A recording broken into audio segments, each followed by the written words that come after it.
Salam uşaqlar, hər vaxtınız xeyir olsun. Birinci bloklar üçün olan DİM 20 sınaq, ümumi sınaq 19-un izahına baxaq. Birinci sual, döşəmə üzərinə su ilə tam dolu 2 çən qoyulmuşdur. Doğru ifadələri müəyyən edin. Suyun birinci çənin dibinə göstərir təzyiq, ikinci çənin dibinə təzyiqindən 2 dəfə azdır. Təzyiqin düstur uşaqlar ruju H-dır. Mayələr üçün H-a baxmaq lazımdır. H birincidə A, ikincisi 2A-dır. Hündürlüyü 2 dəfə birincidə az olduğuna görə, bəli, təzyiqi də 2 dəfə azdır. Bir doğrudur. Birinci çən döşəmə ikinci çənlə müqayisədə 2 dəfə az qüvvə təsir edir.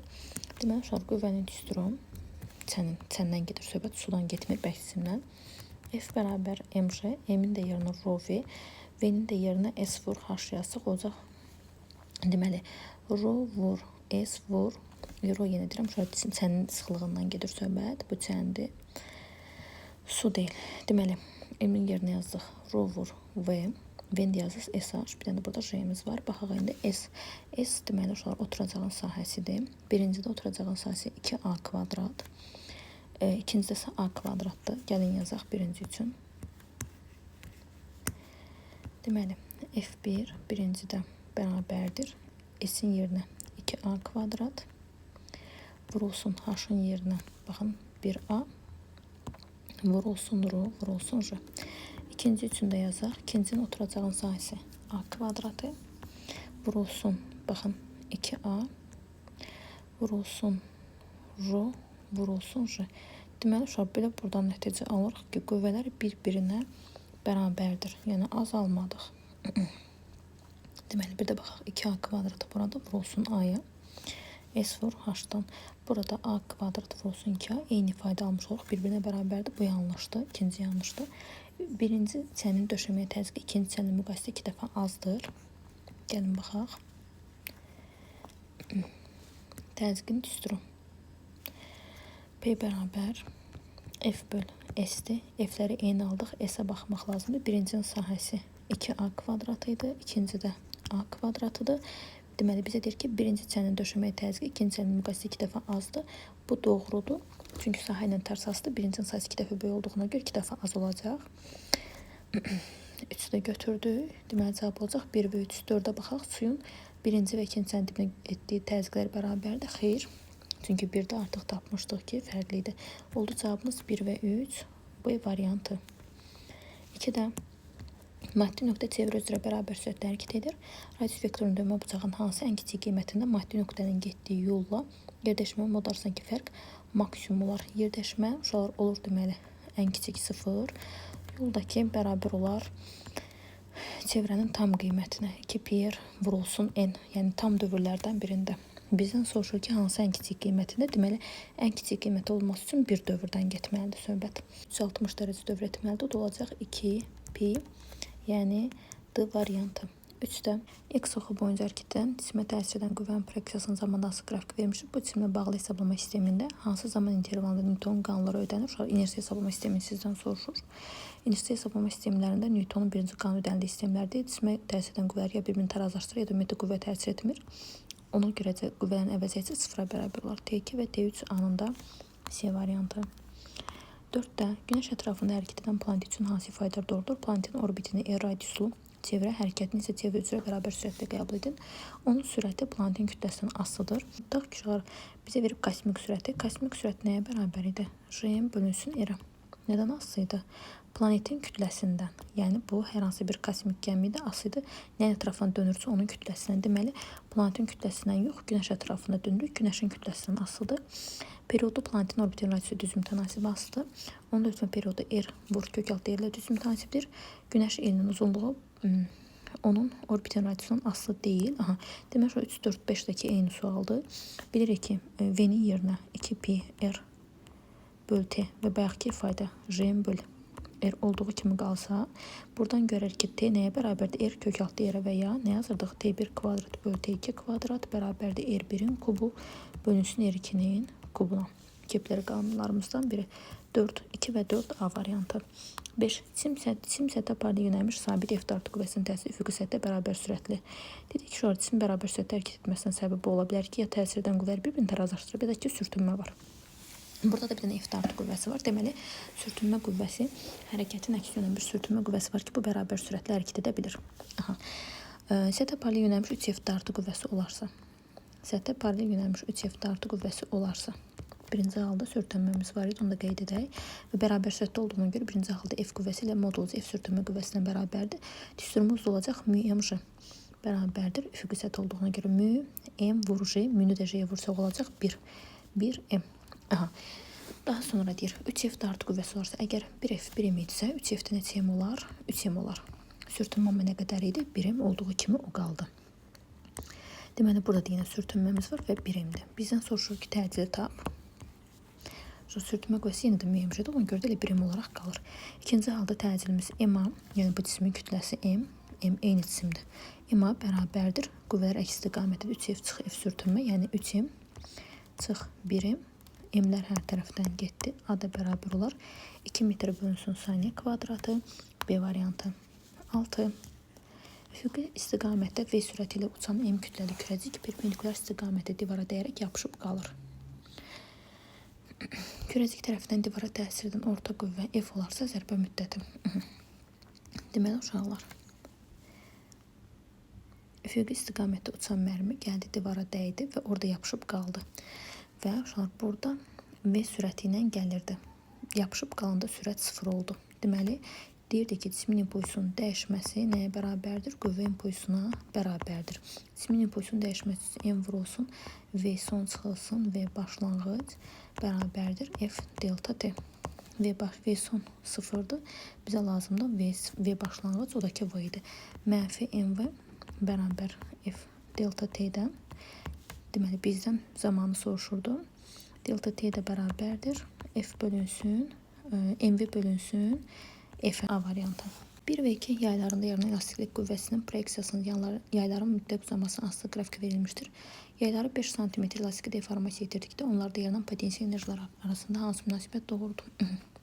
Demək, ikisinin də uzanması eynidir. Ona görə uzanma olan üstündən istifadə edərik. Ona görə potensial enerjinin rahatlıqla yaza bilərik. Fx bölünsün 2 faydasını. X-lar indi qaldı F. F-lə müqayisə aparaq YP1 bölünsün YP2 bərabərdir F1 bölünsün F2-yə. F1-in yerinə 6, F2-nin də yerinə 2 yazaq. 1. Burada qaldı 3. İndi bizdən nə soruşurdu? Potensial enerjilər arasındakı əlaqəni. Deməli, YP1 bərabər 3Y2 aldıq, amma bizdən YP2-ni soruşur. YP2 bərabərdir. YP2 bərabərdir. Deməli, YP1 bölünsün. YP1 bölünsün 3-ə.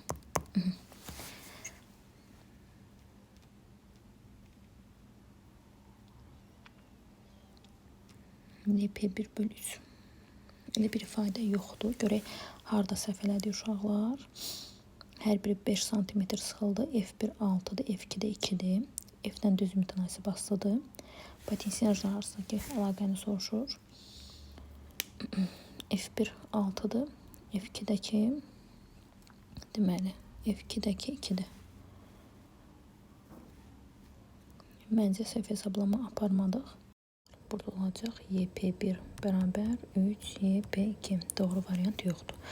Yer səthində riyazi rəqqasının rəqs periodu T'dir. Bu rəqqas yer səthindən 2 yer məsafəyə qaldıqda onun rəqs periodu nəyə bərabər olur?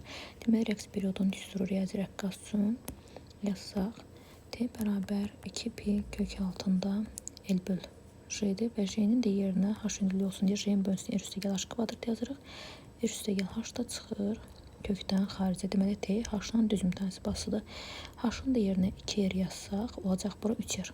Deməli, 3 dəfə artmış olar. T idisə olacaq 3T, C variantı. 9-da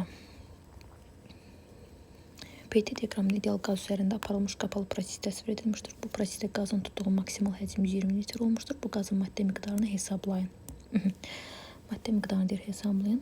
Maddə miqdarını hesablamaq üçün PV bərabər NRT ifadəsindən istifadə edəcək. Maksimal həcm 120 litr olmuşdur. Maksimal həcm 120 görə maksimal həcm harda olacaq? Baxın, bir nöqtəsindən xətt keçirdək. 4-2-dən xətt keçirdək. 1-də 3-dən xətt keçirdək. Tənqimizdən də gördüyümüz kimi V NRT böl P-yə bərabərdir. Yəni, bucağın kotangensidir. Kotangensidəki kiçik bucaqlarda daha böyük qiymətardır. Deməli, 3 qiyməti həcmin ən böyük olduğu qiymətdə həmin zaman ərzində, yəni həmin müddətdə, deməli 3 nöqtəsində temperatur 600 Kelvin. Təzyiq isə 200 kilopaskala bərabərdir. Ona görə qiymətləri uyğun olaraq yerinə qoyaq. 200 vurulsun kilopaskaldır 10^3. 120 litr 10^-3 metrin kubudur. Bərabərdir. Nü vur. R-in yerinə 8. T-nin də yerinə 600 yazmaq lazımdır. İndi baxaq uşaqlar 10^3-dən 10^-3 getdi. Daha sonra 2 sıfırımız buradan 600-dən 2 sıfır getsin. 12-ni 6-ya bölsək 20. 6-nı da 6-ya bölsək düşəcək 1. Daha sonra 2-ni 20-yə vursaq olacaq 40. Nü tapanda 40-da 8-ə bölsək düşəcək 5 mol B variantı. Onda şəkildə verilmiş kütləli ideal qaz üzərində aparılan dövrü prosesi göstərmişdir. Hansı hissədə xarici qüvvələrin qaz üzərində gördüyü iş müsbətdir. Və modulca qaza verən istilik miqdarına bərabərdir. Qazın gördüyü işin modulca qaza verən istilik miqdarına bərabər olması üçün bu izotermik proses olmalıdır ki, delta U bərabər 0 olsun. İzotermik prosesin uşaqlar 2-də və 4-dədir. Və sizə deyir ki, iş müsbət olsun. İşin müsbət olması üçün izotermik genişlənmə olmalıdır. PV bərabər NRT-dən P ilə V tərs asıdır. Yenə bizdən soruşur ki, xarici qüvvələrin qaz üzərində gördüyü iş müsbətdir. Xarici qüvvələrin qaz üzərində gördüyü işin müsbət olması üçün qazın gördüyü iş mənfi olmalıdır. Qazın gördüyü iş də mənfi olar. O zaman ki, izotermik deməli sıxılma olsun. Sıxılmada da təzyiq artıb, həcm azalan yer, yəni yalnız 4-ü götürürük. 11. Açar sözlərdən istifadə etməklə mətni tamamlayın. Açar sözləri uyğun şəkildə əlavə etməklə bir neçə dəfə istifadə etmək olar. Uzun müddət və həcmini saxlayan cisimlər bərk cisimlər adlanır. Uzun müddət forma və həcmini saxlayan 5. Deməli, bunların hər biri getdi. Bərk cisimlər kristal və amorf olurlar. 3. Cisimlər kristal qəfəs əmələ gətirən düzgün quruluşa bu kristal cisimlərdir. Kristal qəfəs əmələ gətirir 4. Deməli, hər biri getdi, bir dənə qaldı A variantı. İndi davam eləyək. Cisimlərin quruluşu isə qatı mayının quruluşunu xatırladır. Bu amorf cisimlərdir. 3. Monokristallar üçün fiziki xassələrin deməli, kristallarda, monokristallarda fiziki xassələrin istiqamətdən asılılığı deməli anizotropiya, amorflarda isə izotropiya idi. 2. Deməli, oldu A variantı. 12. İpə bağlanmış və kütləsi 50 qram olan yüklü kürəcik 200 kV/m intensivli sahə yaradan yüklü lövhə üzərində sükunətdədir. İpdəki gərilmə qüvvəsi 2,5 Newtondur. Kürəciyin yükün işarəsi müəyyən edin. Gərilmə qüvvəsi 2,5 Newtondur. Bunun kütləsi 50 qramdırsa, ümrəsi olacaq onda 50 qramı kiloqrama çeviri olur 0,5, ona da vuruq olur 0,5. Fikir verin, gərilmə qüvvəsi ağırlıq qüvvəsindən böyükdür. Deməli, bu tarazlıqda da tarazlıqdadırsa, deməli aşağı yönlən başqa bir qüvvədə olmalıdır və elə qiymət almalıdır ki, MJ ilə cəmi 2,5 versin, deməli 2 Newton. 2 Newton da oldu. Hansı qüvvə? Təbii ki, Kulon qüvvəsi. Deməli, aşağı yönəldiyinə görə bu zərrəcin yükü mənfidir. Ona görə ki, müsbətə doğru yönəlib. 2 Newton da oldu. Deməli, Kulon qüvvəmiz bizdən amma soruşur yükü. F Kulon bərabər Q vur Y ifadəsindən 2 bərabərdir. Q vurulsun. Y-nin yerinə 200 kilo. 200 kilo 10^3. Q-yu da tapsaq, 2-ni 200-ə bölsək, burada 100 vur 10^3, 10^5.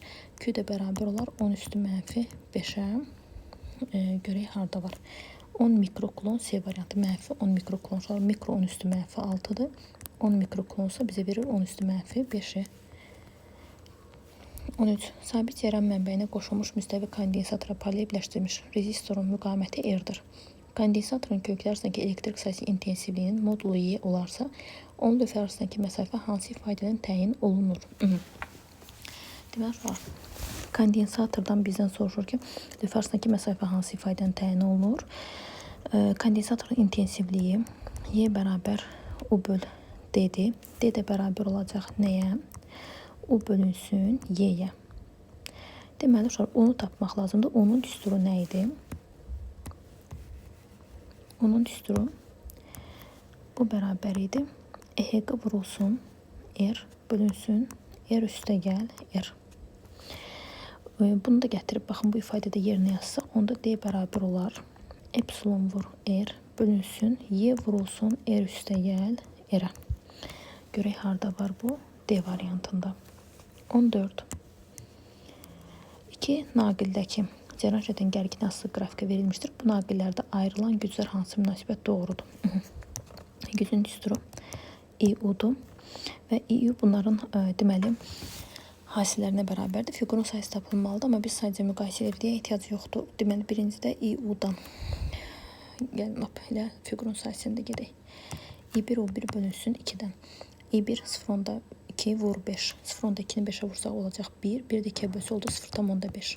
İndi P2-ni bax. P2 də bərabərdir I2 U2. Yəni 0.18 oldu 0.8 də bölsə 2 olacaq 0.4.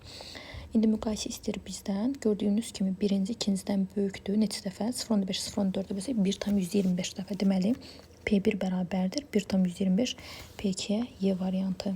15 hansı ifadələr doğrudur?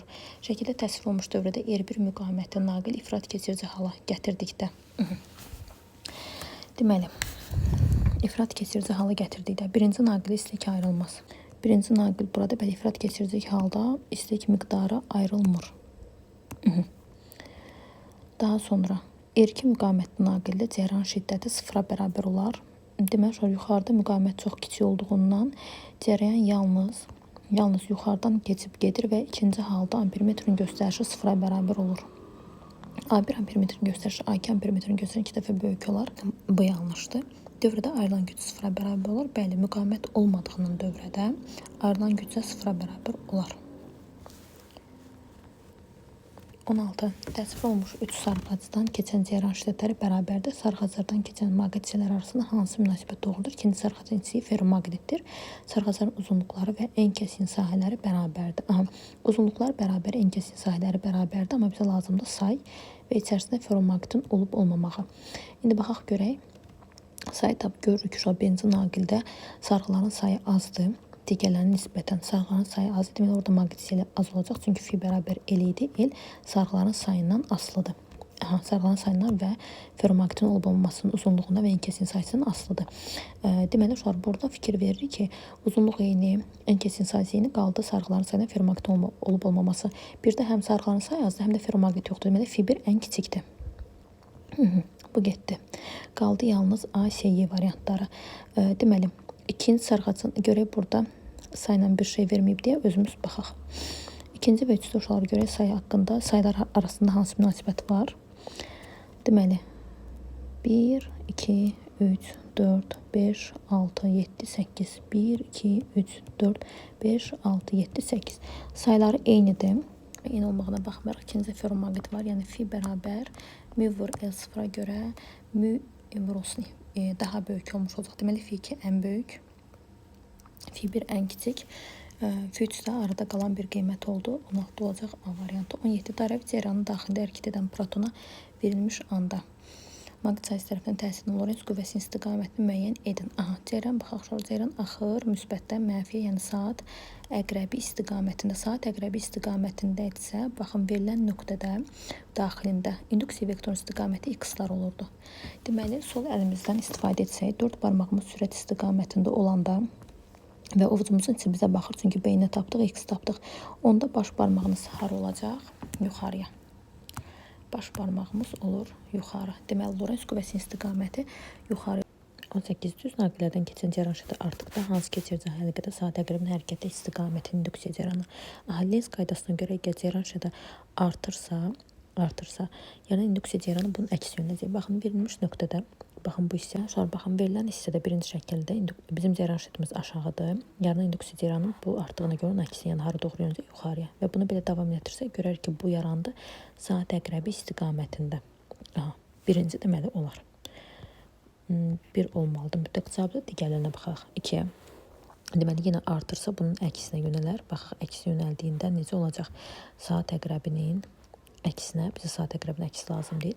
Üçüncü şəkildə bizim cəryanımız x-dır və bunun induksiya vektoru uşaqlar bilir ki, saat əqrəbi istiqamətindədir. Saat əqrəbi istiqamətindədir.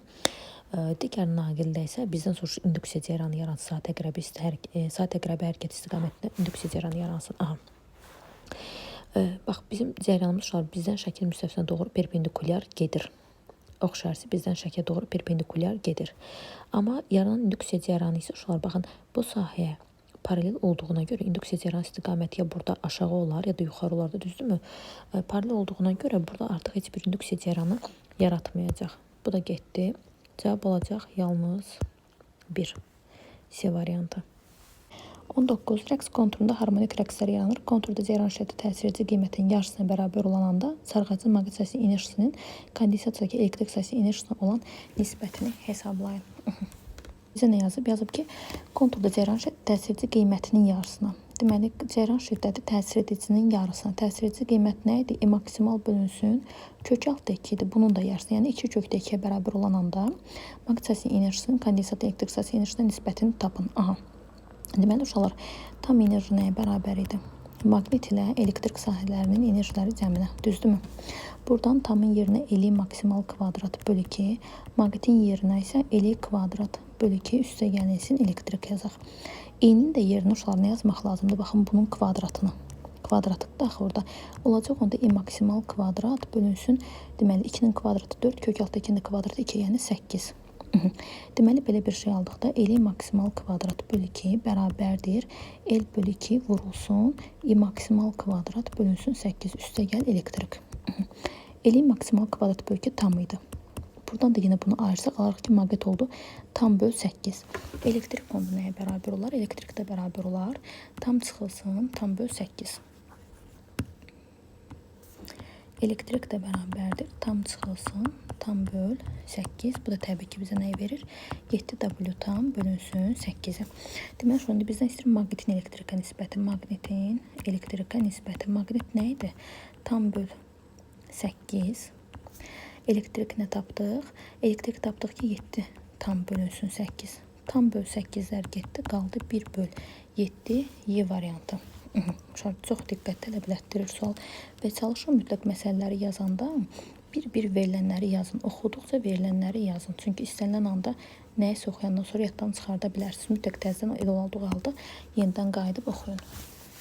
20. İşıq şüası bərabər yanlı düzbucaqlı üçbucaq şəklində olan şüşə prizmanın yan tərəfindən səthə perpendikulyar düşür. Prizmada sındıqdan sonra o hansı istiqamətdə yayılar? Şüşə üçün tam qayıtmanın limit bucağı 42 dərəcədir. Deməli, uşaqlar, baxaq görək. İşıq şüası bərabər yanlı düzbucaqlı üçbucaq şəklində olan şüşə prizmanın yan tərəfindən səthə perpendikulyar istiqamətdə perpendikulyar düşür. Yan tərəfindən səthə perpendikulyar istiqamətdə düşür. İşıq şüası bərabər yanlı düzbucaqlı üçbucaq şəklində olan şüşə prizmanın yan tərəfindən səthə perpendikulyar düşür. Bura. Prizmada sındıqdan sonra o hansı istiqamət yayılar? Şüşə üçün tam daxili qayıtma limit bucağı. Bura 90 dərəcədir uşaqlar. Bərabərində düzbucaq üçbucaq olduğuna görə bu 45 dərəcədir. Bura 45-dirsə, deməli burada 45-dir.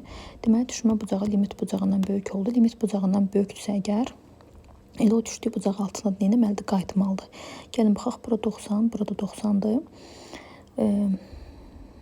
Bura 45-dir. Deməli, burada 45-dir. Bura 45-dirsə, baxaq, bura ümumi 90-dır. Uşaqlar, baxın, bu kiçik bucaq ümumilikdə 90-dır. Deməli, burada 45-dir. Düşdüyü bucaq altında qayıdan olacaq bir şüası C variantı. Yaxşı sualdır. 21. Hansı ifadələr doğrudur? Yağış damlalarının üzərinə günəş işığı düşdükdə göy qurşağı əmələ gəlir.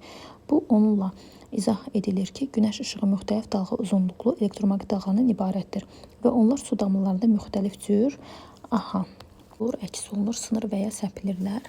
Deməli, uşaqlar, burada demişdik ki, işıq şüası, məsələn, prizmaya düşəndə, prizmada sındıqdan sonra neçə rəngi ayılırdı? 7 rəngi ayılırdı, düzdürmü? Ayrılırdı. Deməli, uşaqlar, burada işığın sınması öyrənir. Deməli, demişdik ki, işığın sındırma əmsalı tezlikdən və dalğa uzunluğunun asılılığı və ya dalğa uzunluğunun asılılığı işığın dispersiyasıdır. Bu da dispersiya hadisəsi baş verir və deyirik ki, işıq şüası prizmaya düşəndə sınır və sındıqdan sonra 7 rəngə bölünürdü. Bu da yalnız sınmadır, uşaqlar. Eyler-Venn diaqramına uyğun bəndərmə maddən elektrik nüfuzluğu, maddən maqnit nüfuzluğu. Mühitdə sahənin qüvvə xarakteristikasının qiymətinin vakuumdakı nisbətən fərqləndiyini göstərir. Bəli, deməli, epsilon bərabərdir Y0 böl Y. Mü isə bərabərdir B böl B0. Bu ortaya getdi. Sahənin vakuumdakı qüvvə xarakteristikası asılır. Bu maqnit nüfuzluğudur. Yəni, ferromaqnit, paramaqnit, diamaqnit olmağına dəyişərək asılı olur. Növündən asılıdır. Bu ortaya gedir hər ikisində də. Bu doğrudur. Yenə deyirəm, maddi maqnit nüfuzluğu, ferromaqnit, paramaqnit, diamaqnit, elektrik nüfuzluğu, məsələn, sudadırsa, neçə dəfə azalıb və s. onu bildirir. Daha sonra 4-də sahənin vakuumdakı qüvvə xarakteristikasının asılı deyil. Bu gələcək elektrik nüfuzluğuna. İzolyatorun daxilində sahənin vakuumdakindən neçə dəfə kiçik olduğunu, izolyatorun daxilində sahənin vakuumdakindən neçə dəfə kiçik olduğunu. Vakuumda ən böyük deməli Y0 idi. Mühitə keçdikcə dielektrik daxilində azalırdı. Deməli bu da gələcək dielektrik nüfuzluğuna 4-5 2-1-3 D variantı. 23 vakuum induksiyası B olan maqnit sahəsi və intensivliyi Y olan elektrik sahəsi yaradılmışdır. Y və B vektorları bir-birinə perpendikulyardır. Qaba sürət vektoru Y və B vektoruna perpendikulyar olan sürət vektoru Y və B vektorlarına perpendikulyar olan proton daxil olur və düz xəttə hərəkət edir. Proton sürəti artırılarsa hansı ifadələr doğru? Deməli uşaqlar, F bərabər Q7. Digər tərəfdən də ki, F Lorentz bərabərdir Q V B-dir. İndi bizə deyir ki, sürət artırılarsa Q dəyişməz, Y dəyişməz, yenə Q dəyişməz, B dəyişməz, çünki sahə artıq verilib. Bu və F Lorentzin artmasına səbəb olacaq. Deməli uşaqlar, sürət artırılanda Lorentz qüvvəsi artacaq. Birincisi gəlin protona təsir edən elektrik qüvvəsinin istiqamətində bax, sahə istiqamətində. Sonra Lorentz qüvvəsinin qaydasını, sol əl qaydasına tabaq, 4 barmağımız deməli yuxarı və x olduğuna görə ovucumuzun içi bizə baxır. Ovucumuzun içi bizə baxanda baş barmağımız olacaq sola doğru. Deməli bu əgər bizə nə yazmışdı? Düz xətlə hərəkət edir. Deməli Lorentz-lə elektrik qüvvələri istiqamətləri bir-birinin əksinədir. İndi görək bizə nə deyir? Yazıb proton trayektoriyası dəyişməz. Deməli elektrik qüvvələri bir-birini tarazlayırdı. Daha sonra Lorentz qüvvəsi artarsa, artıq burada Lorentz qüvvəsi elektrik qüvvəsindən böyük olduğundan sürətə perpendikulyar istiqamətə təsir edən bir qüvvə yaranar və həmin qüvvə bir-birlərinə sürətlə yaranan əvəzləyici qüvvə perpendikulyar olduğuna görə bu çevrə üzrə hərəkət edəcək. Deməli trayektoriyası dəyişməsi səhvdir. Elektrik sahəsinin təsiri dəyişməz, o düzdür, o dəyişmir. Elektrik sahəsinin təsiri artar, səhvdir. Maqnit sahəsinin təsiri dəyişməsi səhvdir. Maqnit sahəsinin təsiri artar, düzdür. Deməli yazıb ki, protonun trayektoriyası əyilir və proton sağa doğru meyl edər, bir də sola doğru meyl edər. Lorentz qüvvəsi sola doğru olduğuna görə sola doğru meyl edər, bu da düzdür. Deməli nə oldu? 2, 5 və 7. 2, 5 və 7. 24 bir-birindən 350 metr məsafədə yerləşən iki cisim sürətinin proyeksiyasının zamanında hansı qrafik verilmişdir? Görüşənə qədər birinci cisimin yerdəşməsini hesablayın. Görüşənə qədər bir-birindən 350 metr məsafədədirlər uşaqlar. X oxunu çəkək. Birinin başlanğıcını 0-da götürək sadəlik üçün, birində 350-də götürək. Fikir verin, yazıb görüşənə qədər. Biri X oxunun istiqamətində hərəkət edir. Birisi X oxunun əksinə hərəkət edir. Deməli, bunların görüşməsi üçün uşaqlar nə baş verməlidir? X oxunun istiqamətində hərəkət edən 0-da olmalıdır, sürəti 2 olan. Digəri isə baxın burada olmalıdır, sürəti 5 olan. Əksinə yazsaq doğru olmayacaq. Çünki bir-birlərinə əksinə hərəkət edəcəklər. Aralarında da məsafə var. Bunlar həmişə bir-birlərinə uzaqlaşacaqlar, görüşməyəcəklər. İndi görüşünə qədər deyir. Birinci cisim yerdəşməsi hesablayın. Birinci gəlin zamanı tabaq tənliyimiz görüşürlərsə x1 bərabər x2-dir. x1 üçün tənliyimiz x0 üstə gəlsin vt-dir. Çünki x oxu istiqaməti x0-da 0 götürdük. 0 üstə gəlsin 2t. İkinci üçün isə uşaqlar başlanğıc koordinatı 350 götürdük. 350 çıxılsın 5t-dir. Çünki hərəkətin əksinədir. Deməli, 5t-ni keçirsə sol tərəf olacaq 7t bərabər 350. T-ni də taparıq ki, 50 saniyə. İndi deyir, birinci cismin getdiyi yer dəyişmə baxın 2t və ya 5t-dir. Birinci t üçün 2t-dir. 2 vurulsun 50-dən 100 metr olacaq. 40 homolar rezistorun uclarında gərginlik U bərabər 40 sinus 60 t qanunla dəyişir. 20 saniyə ərzində rezistorda ayılan istik miqdarını joule hesablayın. İstik miqdarını istəyir uşaqlar. Q bərabər, deməli o maksimal kvadrat bölünsün 2R vurulsun T'dir. O maksimal kvadrat 1600 bölünsün 2 vur R 40 vurulsun T'dəki 20-dir. İndi hesablayaq uşaqlar. Deməli sıfırlarımız geçsin. 2-ni 4-ə vursaq 8, 8-i 8-ə bölsək 1, 168-ə bölsək 20, 20-ni də 20-yə vursaq olacaq 400. 25-də 400. 26. Tədqiq edilən metal üçün elektronların metaldan çıxışı 3 elektron voltdur. Metalın səthinə dalğa uzunluğu bu metal üçün fotoeffektin qırmızı sərhədinə uyğun dalğa uzunluğunun üstdəki hissəsinə bərabər olan işıq düşür. Metaldan qopan elektronların maksimal kinetik enerjisini elektron volt ilə hesablayın. Aha. Deməli uşaqlar baxın burada fotoeffekt tənliyimizi yazaq. Y foton bərabərdir Y kinetik üstə gəlinsin A çıxış. İndi bizə yazıb ki, metalın səthinə dalğa uzunluğu bu metal üçün fotoeffektin qırmızı sərhədinin dalğa uzunluğunun 3/2 hissəsinə. Çıxış indüstru HC bölü lambda maksimaldır. Fotonun enerjisi isə HC bölünsün lambdadır. Yəni bunlar lambda ilə tərs mütənasib asılıdır. Əgər lambda maksimal çıxış 3 elektron volt veribsə, foton enerjisi deməli bundan 3/2 dəfə böyükdür. 3/2 dəfə böyük olmaq nə deməkdir? 3 vurulsun 3, yəni 3 qiymətimiz idi. Bundan 3/2 dəfə böyükdür. Olacaq 4,5. Deməli belə yazırıq. 4,5 bərabərdir YK üstə gəlinsin 3-ə. YK da nəyə bərabər olar? 1,5 elektron volta. 1,5 elektron volt. Daha sonra uşaqlar növbəti məsələmiz 27. Şəkildə divara söykənmiş nərdivan təsvir edilmişdir. Qüvvələr və onların A nöqtəsinə nəzərən qolları arasında uyğunluğu müəyyən edin. F sürtünmə 1, F ağırlıq, F sürtünmə 2. F1 yuxarıdsa F sürtünməsi də olacaq aşağıya. F sürtünmə 1. F2 soladsa F sürtünmə 2 də olacaq sağa. F sürtünmə 2 də olacaq sağa. Və bizdən bir də F ağırlığı verib. F ağırlıq. Nərdivanın ağırlığı uşaqlar baxın aşağıya doğru yönəlmiş olacaq. İndi uşaqlar bizdən soruşur ki, bunların qolları. Qüvvələr onların A nöqtəsinə. A nöqtəsi haradır? Buradır. Aha. Deməli A nöqtəsi sürtünmə qüvvəsi ilə A nöqtəsinin üzərində olduğuna görə onun qolu olacaq 0. B. Daha sonra ağırlıq qüvvəsi buradadır uşaqlar. Onun qolunu tapmaq üçün nə etmək lazımdır? Tarazlıq nöqtəsindən ora perpendikulyar çəkmək lazımdır. Perpendikulyarın təsir xəttinə perpendikulyar çəkilir və bu məsafə fikir verin BC-yə uyğun. Deməli, ağırlığın qolu oldu BC.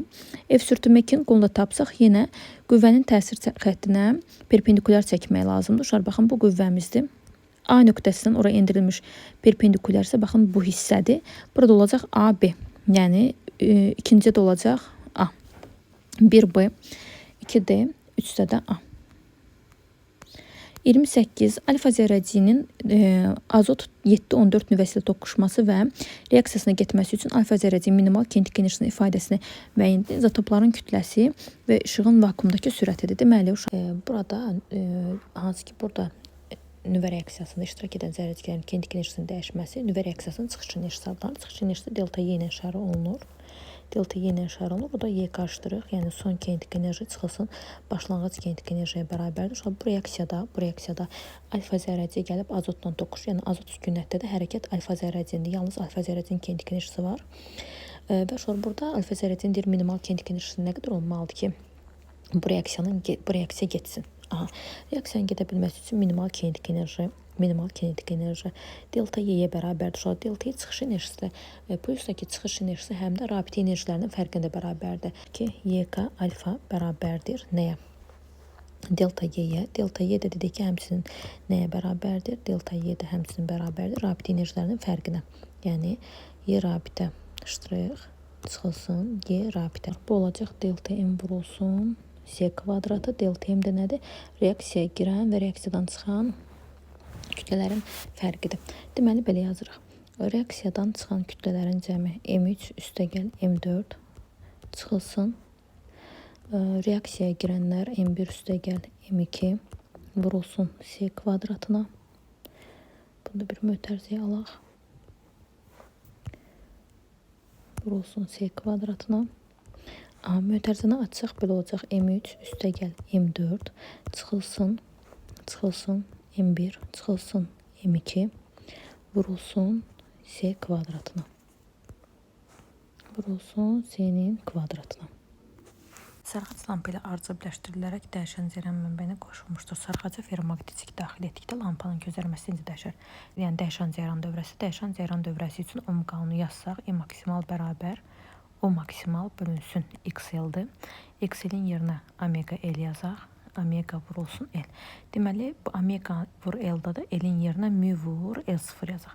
Ferromaqnet daxil etdikdə uşaqlar cəryan şiddəti azalır. Keçən cəryan şiddəti azaldığına görə lampada olan parlaqlıq azalacaq. Deməli, lampanın parlaqlığı azalar. P bərabər E maksimal kvadrat vurulsun R ifadəsinə görə 4-ün axan ümumi cəryan şiddəti dəyişdi, azaldı. Lampanın müqaməti R sabit idi. Düsturumuzda yazdıq və görürük ki, burada müqavimət dəyişməyib, azaldığına görə güc də azalmış olar. Yəni lampanın parlaqlığı azalar. 30-da borşun hermetik qapanmış qabın içərisində kütləsi 3 qram, təzyiqi 25 kilopascal, temperaturu 373 Kelvin olan su buxarı var. Borşunu hərəkət etdirərək su buxarını sabit temperaturda sıxırlar. Buxarın həcmini 6 dəfə azaltdıqda onun təzyiqi necə dəyişər? Aha, deməli uşaqlar, baxaq görək burada nə baş verir. Deməli, həcmi 6 dəfə azaldıblar. Bizim də düsturumuz P bərabər M bölüm RT-yə görə baxsaq, M sabit desək, temperaturu sabit verir, bu kəmiyyətlər sabitdir. 6 dəfə azaldanda təzyiq 6 dəfə artmalıdır. O da 100 kilopaskaldan böyük bir qiymətə gəlib çıxır. Və biz də demişik ki, 373 Kelvin temperaturu sabit saxlayıb. Ona görə baxın bizə verib ki, atmosfer təzyiqinin suyun qaynama temperaturu 100 dərəcə C-dir, yəni 373 Kelvindir. Bu temperatura uyğun təzyiqdəki 100 kilopaskaldır. Yəni onun maksimal qiyməti 100 kilopascal olacaq. Ondan böyük ola bilməz. Deməli uşaqlar nə baş verib? Təzyiqi 100 kilopascala gətirmək üçün onu neçə dəfə artırmaq lazımdır? P1 25 idi. P2-nin 100 olması üçün 4 dəfə artırmaq lazımdır. Qrafikimizi çəkib əsaslandırsaq, deməli birinci halda doymayan su buxarı var. Daha sonra doyan su buxarına çevrilib, necə çevrilib? Birincisi, əgər təzyiqimiz bizə deyir ki, 6 dəfə azaltdıqda. Bura V0-dır. Deməli, 100 kilopascal olan yerdə dedik ki, nə baş verəcək? Təzyiq 4 dəfə artsaq, təzyiqin 4 dəfə artması üçün deməli, bura həcmimiz 4 dəfə azalmalıdır. V0 bölünsün 4 qiymətinə uyğundur. Burada da qiymətimiz olacaq 100, amma başlanğıc qiyməti yaza bilərsiniz 25. Nəyindən asılığını çəkdik? Təzyiqin həcmdən asılı qrafikini çəkdik. Daha sonra qiyməti isə baxın, bura kimi artıq 6 dəfə azalmış olar. Yəni bu azalmalarda artıq buxarın təzyiqi dəyişmir, sabit olaraq qalacaq 100 kilopascala uyğun olaraq. Sağ